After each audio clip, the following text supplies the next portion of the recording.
It was an icy day on the island of Sodor. The engines were working very hard.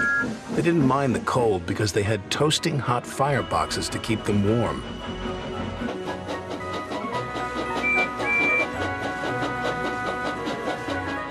That evening, Sir Topham Hatt came to the sheds.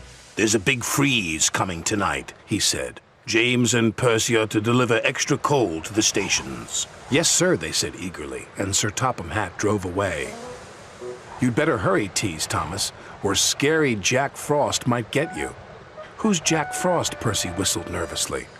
"Don't be so silly," sniffed James. "Jack Frost is not scary." "Yes, he is," teased Thomas. "He's all white with a big spiky face." "Rubbish," said James. James knew Jack Frost wasn't scary, but poor Percy wasn't so sure.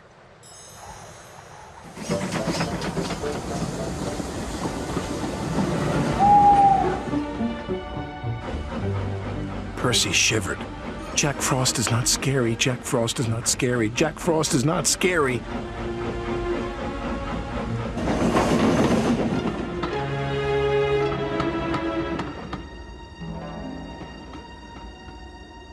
Meanwhile, James puffed along his route. "Silly Percy," he thought, "all steamed up over Jack Frost." Percy made his last delivery. The station master was very pleased to see him. "Oh, Percy," he cried, "we need twice as much coal to last through this freeze." "Don't worry," Percy said. "This is my last stop. You can have mine." So Percy's driver parked him in a siding with only a lantern for company. "Do you think scary Jack Frost will find me?" said Percy. "Jack Frost's not scary," chuckled his driver. "And don't worry, Elizabeth will bring you some more coal in the morning." And then his driver and fireman went home to bed. Late at night, the icy wind howled. It started to snow.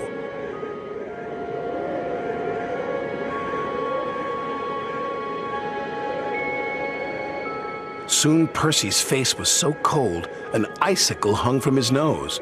"Oh, bother," Percy stuttered, but it didn't sound like Percy. It was so cold he could hardly make a sound.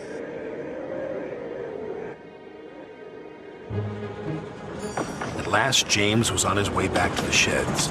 In the fog, he saw shadows and strange and scary shapes. "Scary Jack Frost," he whispered nervously. "Pah!"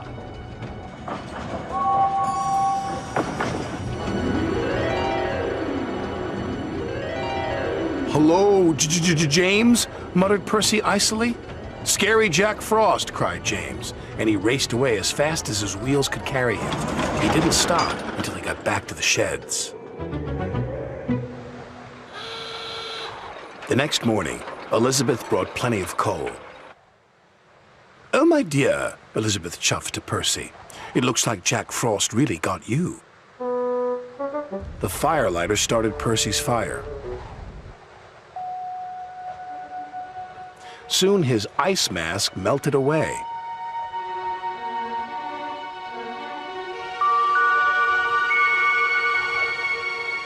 "So scary Jack Frost is only frost," tooted Percy happily, and soon he was as warm as toast. When Percy arrived at the sheds, James was bragging to the other engines.